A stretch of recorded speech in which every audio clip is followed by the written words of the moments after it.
Саламатсыздар ма? Саламатсыздар. Күніңіз сәтті өтсін. Жарайсыңдар, сендерге сәтті өтсін. Отыра қойыңдар.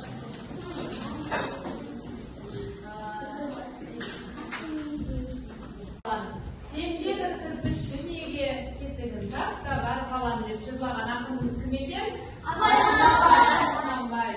Яғни бүгінгі ашық сабағымыз Абай Құнанбаевқа арналады екен.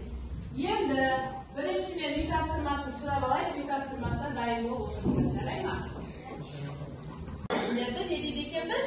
Күрделі санасын дейді екенбіз. Мысалы, 15 үлкен кісілердің хаттарын, графикалығын алу үшін де қажет екен. Қоғамдық көліктерге қандай көлік түрлері жатады? Қол көтеріп жауап береміз. Қоғамдық көліктерге қандай көлік түрлері жатады? Айтыңыздар.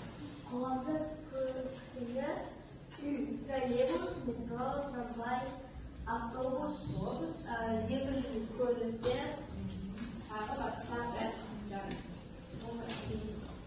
Сендер қоғамдық көлік түрлерінің қайсысын көбірек пайдаланасыңдар? Сұрасу. Автобус. Өте дұрыс. Келесі сұрақ. Қоғамдық көліктерде адам өзін қалай ұстауы керек? Бексұлтан. Айқайлап сөйлеуге болмайды, бір-біріне досуға болмайды, жаман сөз айтуға болмайды. Жарайсыз. Отыр. Енді келесі сұрақ. Автобустан бір апа және сен түстің. Апаның ауыр жүгі бар. Сенің әрекетің қандай болады?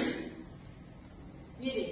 әрине үйіне дейін сөмкесін көтеріп апаға Апаға көмектесіп, үйіне дейін сөмкесін көтерісіп, алып қараймын. Бала Абай туралы тыңдалған мәтін мазмұны негізінде сұрақтарға жауап беру, дара, күрделі сан есімдерді ажырата білу. Ал енді балалар, бүгінгі сабағымызда бізге сан есім берілген. Сан есім дегеніміздің өзі заттың санын, мөлшерін, көлемін, ретін білдіріп, нешеу, қаншау деген сұрақтарға жауап береді екен.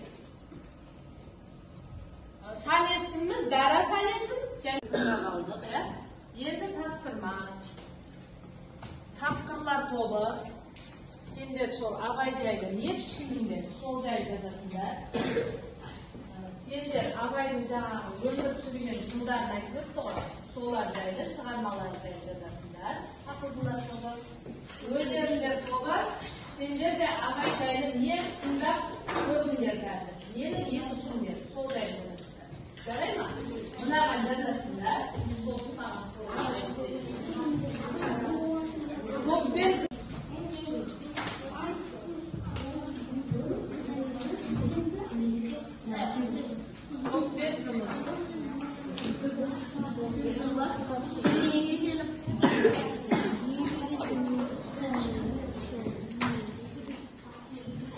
сендер де жаза беріңдер. Қай топ болса шапалауға. Жарай ма?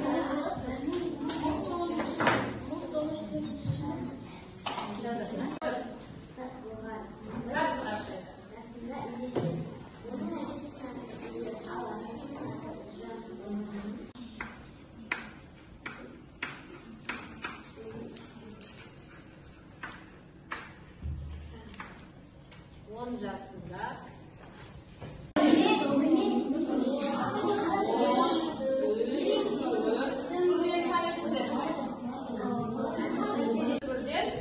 құралған сан есімдерді дара сан есімдерді. Атақты тобықты руының Ырғызбай деген тобына қараған. Әкесі Құнанбай Өскенбайұлы өз заманында ел басқарған адам болған. Ол тарихта өшіп, қатал мінезді, елді әлді басқаратын басқарушы ретінде, ал анасы сөзге шешен, сабырлы, байыпты дана әйел ретінде танылған. Абайдың балалық шағы балалықпен емес. 1845 жылы 1904 жылы қайтыс болған. 1845 жылы дүниеге келіп, 1904 Абай жылы атамыздың қайтыс болған. 176 өлеңі бар, 45 қара сөзі бар. Жарайсың. Отыр. Ал енді сендерге түсінікті болу үшін қазір тыңдалым.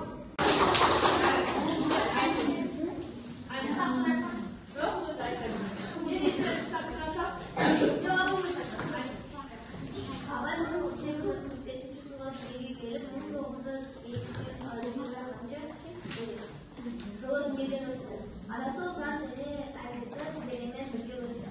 Agisa berat Adi Abay Allah söylüyor. Bu tane talay kadar balasını canlı üstüne kurguyorum. Dünya kolun sağlısı. Balan yapın duyduğu. Onlar ata anası. Oyunları kullandığı şahit arkadaşlarası. Gelelim.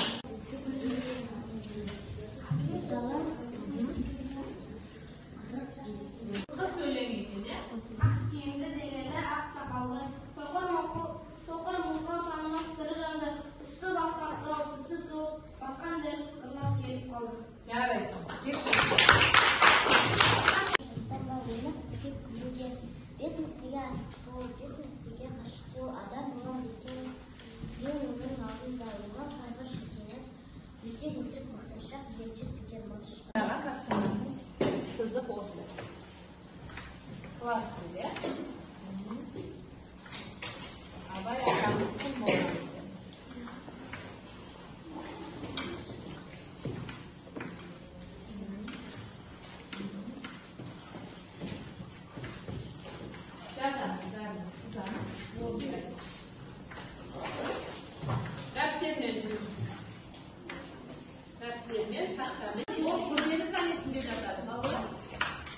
Onu işlegen nasıl siz koyasınlar?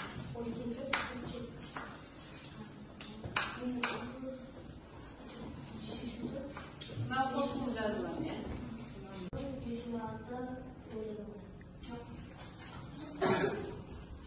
Çocuk sağlığı.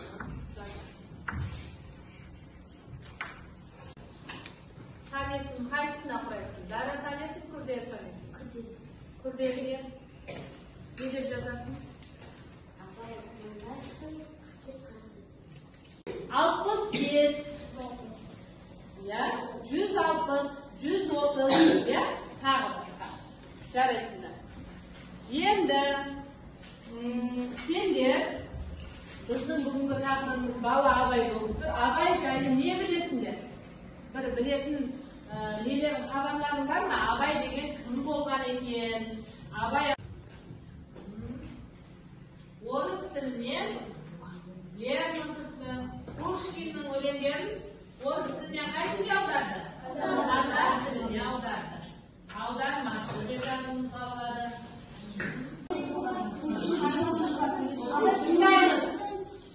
Тыңдаймыз.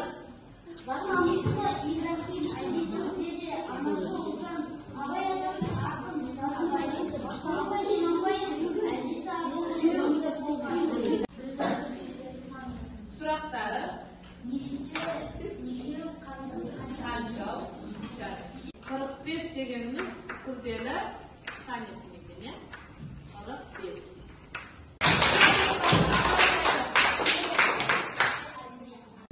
Араласқан дейді. Дұрыс. Ал 13 деген асылсыз қой. Сөйлем. Сөз құрамаймыз. Сөйлем құраймыз. Қазір шығасың, тақтаға шығасың. Сен де шығасың.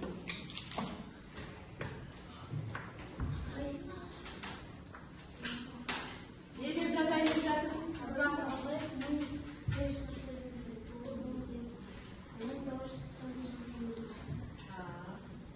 Бұл жерде санесімге құрап жатырсың, иә? Жарайды. Санесімге құрап жатыр екен. Жазып алыңдар. Абай Құнанбайұлы дейді.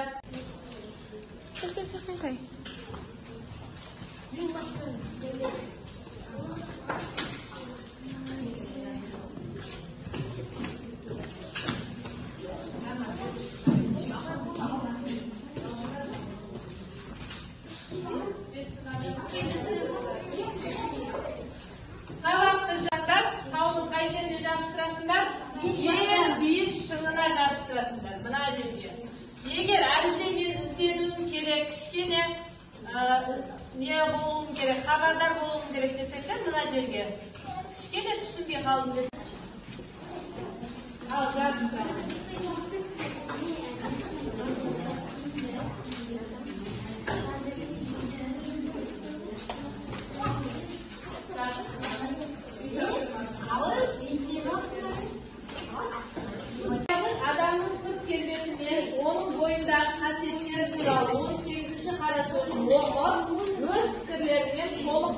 Aydın.